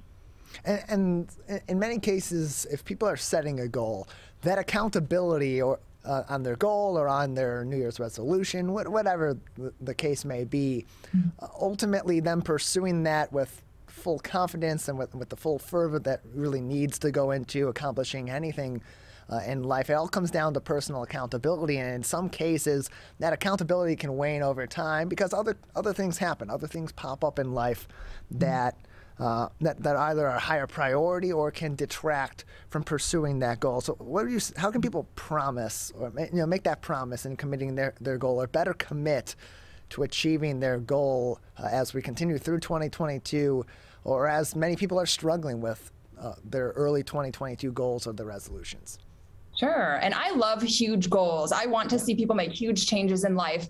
But what I always will tell my clients, and even myself, we have to really put a lot of prep work into it. A lot of us only look at the goal with the end in mind, but we don't really think about, am I willing to 100% commit to what it's going to take to get there? So if it's, for example, losing weight, are you really going to commit to getting up early and working out, changing your grocery shopping habits, dieting, really just kind of planning this out, thinking a little bit more time to think about what it's going to take to get into it, and also realizing that you're committing to some uncomfortable feelings going into these goals. Exercising and waking up early is not easy. Choosing some vegetables over pizza is not easy. But again, if you're going to commit to it, we have to kind of commit to all of this, the good, the bad, and the ugly, and knowing that, okay, there's going to be some bumps along the road, some uncomfortable feelings. It's not going to be easy, but I'm going to remember why I want this, and that will help get us through. And what are some of, on the wellness and the health front, on the fitness and nutrition front, a lot of people are making these big goals, or are making even these individual goals, and maybe their motivation behind those goals is in some cases the problem. They're making them because I just want to look better for this, or I want to fit into this outfit for this occasion. And while those goals are nice and they're fine, and in some cases they can be workable, in many cases that can make for anxiety for a lot of people as they're pursuing those goals, as they get closer to those deadlines. What's a better approach for people, psychologically speaking, and also from just a goal-seeking standpoint, so that they're able to achieve those goals without so much of the pressure that can get in the way when you're trying to do it for a very specific and maybe not worthwhile purpose? Yeah, so in my office, I have a big sign that says, remember your why. And I think especially with resolutions, this applies. Number one, why are you doing this? And it has to be a compelling enough reason. It can't just be, because someone else wants me to, or something like that. It has to be worth it to you. It has to really align with kind of what your your purpose is, your morals are, your values, and just keep coming back to that. What is my why? Why am I really doing this? A lot of times with the health and the fitness, it's because I want to be around longer, to watch my children grow up, or to spend more time with my spouse, or to be healthier in general. So remembering your why, and at the core of this, what's really guiding you through it. We're joined by Kelly Houseman, a licensed therapist, joining us on the Megacast.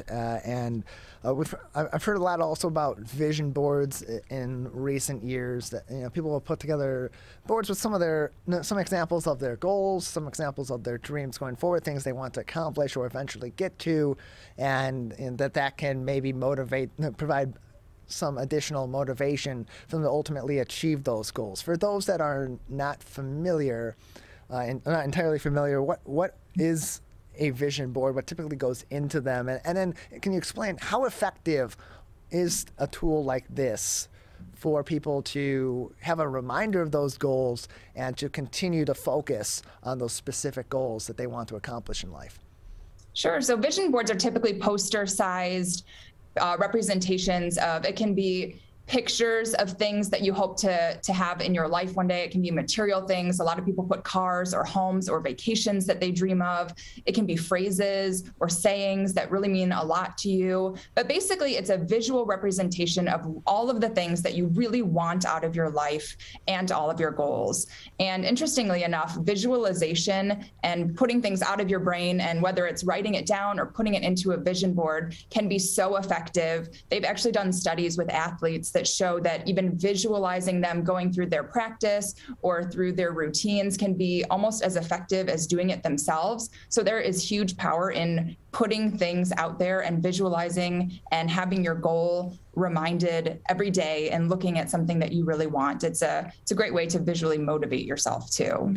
We're joined by Kelly Houseman, a licensed therapist, joining us on the Megacast. You can learn more information about the services that she provides, questions, and learn more and get in contact with her as well about therapy, about other information as well, by going to kellyhousemancounseling.com. Again, that is kellyhousemancounseling.com. And as we are approaching the two-year official mark of the pandemic in March of this year, we continue to see the toll that the pandemic is taking, or relating at least, the relative toll that the pandemic is taking on people's mental health. And of course, that connects to so many other things, such as goal accomplishment, and can be a big risk factor in whether or not those goals are accomplished. As we continue through the COVID-19 pandemic, what are you seeing as trends on the mental health front that are continuing to drag some people down in relation to the COVID-19 pandemic?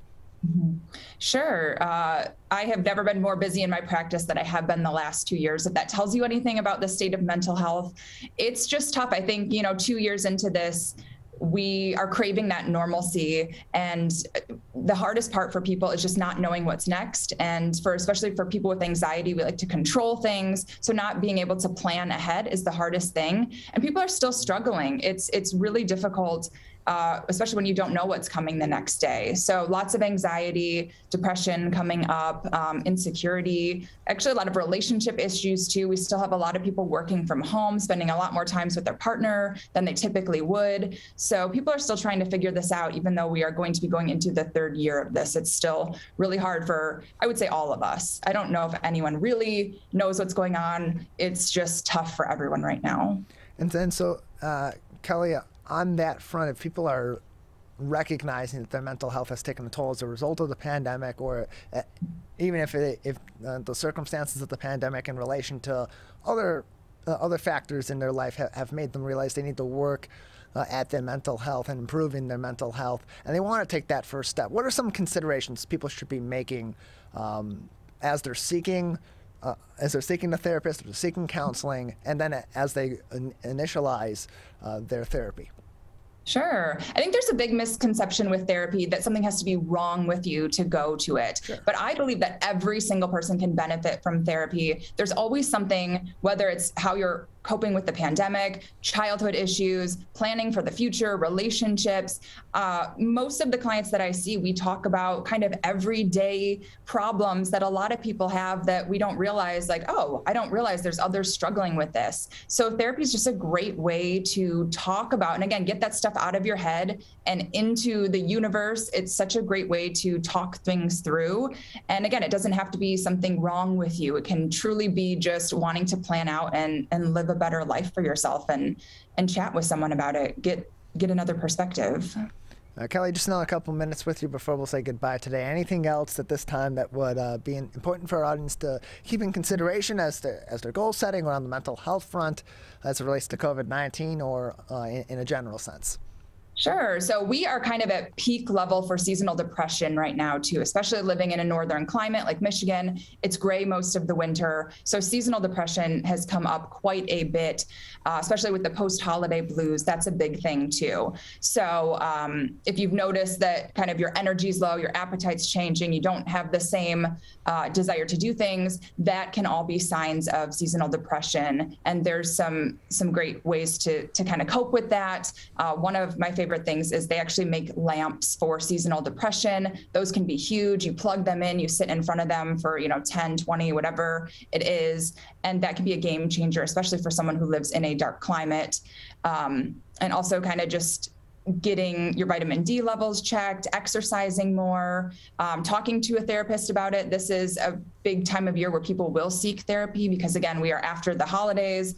In this seasonal funk, it's kind of a slow couple months for a lot of people. So if any of this is affecting you or resonating with you, definitely find a therapist. Come talk to us. We have seen and heard it all. We don't judge anyone. It's a safe space to talk about whatever's on your mind. And it's something I really recommend for everyone. If you'd like to get more information on how you can get in contact with Kelly or ask some questions to her and her team as well, you can go to kellyhousemancounseling.com. Kelly, thank you very much for joining us. Thank you so much for having me. Appreciate it. We're going to take a break. On the other side, we'll cap off the show today by talking about travel with David Fishman, the owner of Cadillac Travel Group. That's coming up next. You're watching and listening to the Megacast. Who is struggling right now? I am. My son is. Many are struggling with anxiety, depression, and substance use. Before it becomes a crisis, reach out to MyCal, the Michigan Crisis and Access Line, for free confidential support 24/7. Available in the Upper Peninsula and Oakland County. Just call or text 1-844-44-MyCal or chat online at michigan.gov/MyCal. A message from the Michigan Department of Health and Human Services.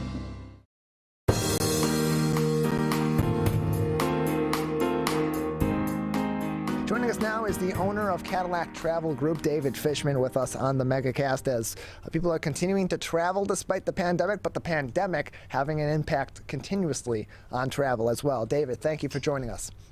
Thank you for having me, Tyler. How are you today? I'm good. How are you? Good. So tell us a little bit about Cadillac Travel, first off, and some of the services that you provide to your clients. Well, Cadillac Travel is a full-service travel agency. We have been in business now. February 9th will be 39 years.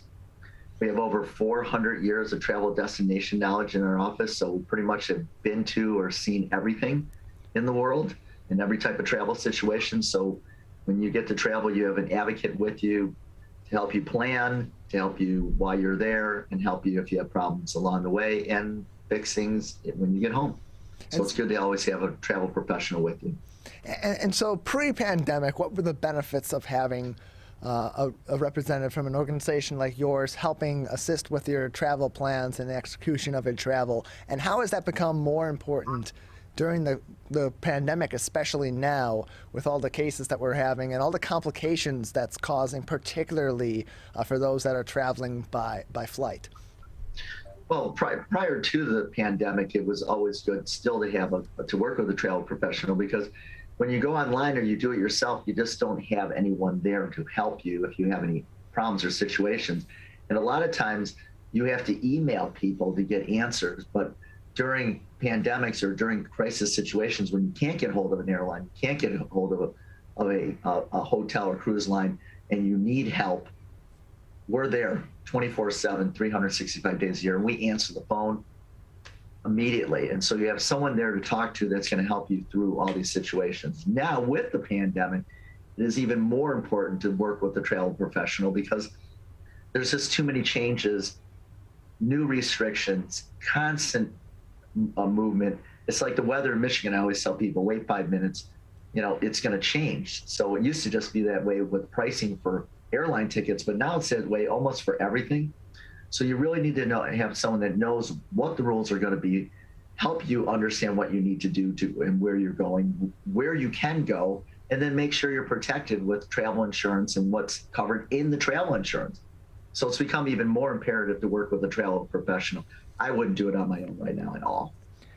So, David, with COVID-19 cancellations continuing to go on, we saw over the course of the holiday season especially, we had a lot of delays, a lot of cancellations because of positive cases or exposures, particularly among flight crews. We saw that Delta Airlines had a lot of issues, American Airlines and other airlines as well, internationally and domestic, had many issues. So what happens when flight crews get sick? What are the airlines working on then that ultimately comes back to the passengers and either delays or cancels their flights altogether, sometimes very suddenly? Well, this was actually, in my 39 years of business, has been the perfect storm. And it happened at the worst time. So a terrible combination. If you take the COVID cases for the staff and employees at the airlines, you take the fact that we had less flights because we haven't added all the inventory back in. You take the fact that there was weather on the West Coast and then weather on the East Coast.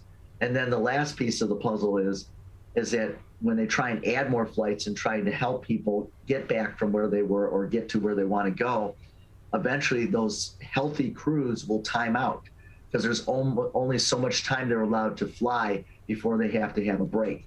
So it was the absolute perfect storm. What do you do in those situations? This one was really challenging, I have to say, but on an overall basis, you need to keep an eye on your flights and if there's been any changes ahead of time. You have to look at 72 hours, 48 hours, keep checking to see if anything's changed or anything's been canceled, because the sooner you know if there's a change or cancellation that's not going to work for you, the sooner you have an opportunity to get on another flight. Before that flight, other people are trying to get on it or there's going to be a cancellation on those flights. So plan ahead to keep an eye on your flights. Work once again with the travel professional, because a lot of times you won't be able to get a hold of the airlines. We'll be able to be right in their computerized system, look at inventory, look at last seat availability, see what we can change it to. And then at the end of the day, if it all gets canceled, then you find out what you can do with your rights, meaning can you get your money back? Are you going to have a credit? And once again, then you need an advocate again, probably that have relationships to help you navigate through that, because once again, you're not going to be able to get through to them, especially with reduced staff and the perfect storm. And they've already had reduced staff prior to because of COVID. It was impossible to reach the airlines, and it was an absolute nightmare for passengers during that 2 weeks of holiday travel. We're joined by David Fishman, owner of the Cadillac Travel Group, joining us on the Megacast. And so earlier on in the pandemic, of course, when flights were mostly shut down or were very limited because of the constraints of the early portions of the pandemic, there was obviously very low demand for flights. Flight prices were very cheap. Now the demand seems to be back, but there's also a lot of concerns that people have with traveling. How has that, the sort of comeback of the travel industry, but also the continued uncertainty, affected the prices of flights and of different trip varieties? And are there still deals out there that people can take advantage of? Well, the pricing will continue to go up even as they add more inventory. It will flatten out eventually, but as of now, it has been a little bit more pricey because of the lack of inventory and the high demand. They go hand in hand. In regards to pricing for other hotels, cruises, car rentals, as we know, the car rental companies had a huge problem early on and reduced inventory. they still have a little bit of problem with that reduced inventory, so that will cause the price to continue to be high for car rentals. In regards to hotel rooms and cruises have been the best bang for your buck. They've been the least expensive because they're trying to get people on board the ships again. The irony is ships are probably one of the safest places to be, but when something happens on a cruise line, it happens to a lot of people at one time. It's easy to keep track of, and so then you know that a bunch of people got it, so that puts a scare into people, when reality is, on a percentage basis, they're at 0.02, which was lower than any state. The closest state of having cases of COVID was 9.4 in Alaska. So the numbers are really low for cruises and other properties with hotels and stuff, but when something happens, it becomes a story. So you have to look at the overall picture. So the pricing for cruises are great. The pricing for hotels are not bad. You have to worry about some of the services in regards to hotels in general, because they have a reduced staff as well and has had a hard time replacing that staff. So once again, you'll run into those situations with getting a hold of the airlines. The hotels will have some issues. So that's something you have to be a little more patient with, but pricing wise, it will be a little bit higher except for cruises right now.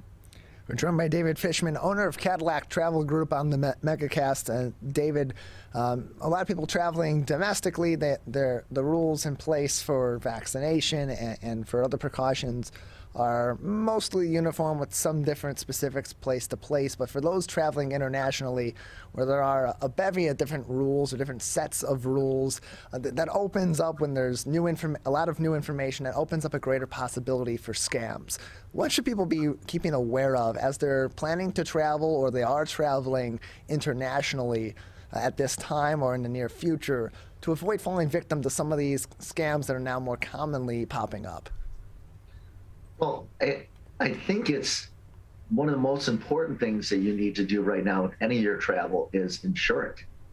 Make sure you're covered for any type of situations that you're going to run into, and make sure you understand the coverage. That's really important. Another reason to work with the travel provider, you need to know what's in that policy and what you're going to be covered for. The other piece of the puzzle is, what are the rules and restrictions anywhere you're going right now? You need to know those rules and restrictions. Whether you have to be vaccinated to get into the restaurants, whether you have to be tested to go to that location. We all know that you have to be tested if you leave the country 24 hours to get back into the country, but some countries you got to test to go into. Some countries you can't go into unless you're vaccinated. Some countries you can't go into unless you're tested and vaccinated. So the rules are really important, knowing everything, and it's available online. It's available on our website too. You can click on it. We have a place where you can put in where you're leaving from and where you're going to, and it'll give you all the information. In regards to scams, in general, I would say with scams that if you can't reach out and touch them, if it's too good to be true, then it's probably going to be a scam. It just historically has always been that way. You know, I always used to say, if it's a P.O. box, don't book with the people, you know? And also, if you go online and there's pictures that they never show a picture of the hotel, but just the grounds, or they're drawn pictures, or any number of different things, or it's not directly with the property and it's with some company that's giving you some deal that is just ridiculous, but you go to the site that is the actual property, the cruise line, the airline, and the price is dramatically different, then you got to be really careful. You can't really trust those situations. We're joined by David Fishman, owner of Cadillac Travel Group, joining us on the Megacast. And of course, David, it's only January, but sooner or later, we're going to be coming around the time where people are making their spring break travel plans or their summer travel plans as well. When should they start preparing for those plans? Because that time comes up really quickly, and then you have sometimes a situation where people are scrambling at the last minute. Why should they start early? Well, first of all, if you haven't started planning for your midwinter break and spring break, you're going to have a hard time right now. The pricing is going to be much higher, and it's going to be difficult to get what you want if you can, and the price, of course, will be much higher. That being said, you can start planning to book your trips usually You can book your air up to 330 days prior is when you can start booking airfares. You can book sometimes cruises 2 or 3 years out. Sometimes hotels as well will have rates up to a year ahead of time. So as soon as you know what you want to do, you should start looking to see what's available and what the rates are, because what happens is a lot of this stuff is inventory controlled, which means that over time, the rates as they fill up will go up. That's exactly how the airlines do it. As they fill up the plane more, tickets cost more. And some of the cruise lines and some of the other vendors, they do the same things too. So the sooner you know what you want to do, the better it is to book it to save money and get exactly what you want. And then of course, if you protect it with insurance, so if there's any changes and you know your rules, you're in good shape. And so, and you've mentioned a couple of times travel insurance. Are there different levels or packages of travel insurance that someone can invest in as they're planning their trips? And what sort of protections can they get on some of the lower end versus some of the more extensive insurance packages? Well, there is a fair amount of range in what's the coverage is. Mm-hmm. And sometimes it's amounts, and sometimes it's also to the point where you can get insurances that can cancel for any reason. But that usually covers 75%, but some cover 100%. Then what you want to also look at is right now, obviously, is it covering COVID? Is it covering COVID before I go? If I get sick and I can't go, is it covering COVID if I get it on my trip and I have to quarantine and extend my trip? All these things are really important in regards to knowing what your coverages are to make sure you're comfortable and you're good to go on your trip, or protected if you can't go or get stuck or trip interruption as well. So in regards to cost, it's fairly priced. It's really based on the cost of your trip and your age. So the younger you are, the least expensive it is. And obviously the less expensive your trip, the less expensive the insurance. So that's really the gauge of what really will cause your cost of insurance. And some of even the less expensive plans will give you pretty good coverage. And they can have add-ons where, like, for example, for like $12 a person, you're covered for $4,000 in extended stay on your trip. So they call it bed rest on one of them, for example. So that is another thing that is really good that will protect you. So knowing all the things that you can do in your protections are really important. And the pricing is fair compared to the price of your trip. We're joined by David Fishman, owner of Cadillac Travel Group, joining us on the Megacast. David, just another couple of minutes before we'll say goodbye today. Any lasting advice at this moment in time as people are planning their travel for later on in the year or as they're preparing to travel at this time? Well, I know that I might sound like a little bit of a loop, a broken record of going over and over the same thing, but you really need to know what the rules are and make sure you protect yourself if those rules change. And if you plan ahead and you're flexible and you protect yourself, then you should feel comfortable planning your trips. And you really need to get back out there because we can't just be stuck in our houses. So I know that we're having issues, but we will be able to make sure that you're comfortable planning your travel and be able to go with peace of mind, and also fill back up that bucket. Get those bucket lists, those dream trips back out there and plan. So when you can go and you will be able to go, then it's not going to cost you a fortune and you're protected and you'll be able to have a trip of a lifetime. Well, David, thank you very much for joining us. Thanks for the advice as well for all those travelers that are planning vacations or planning to travel at this time. Thank you, Todd.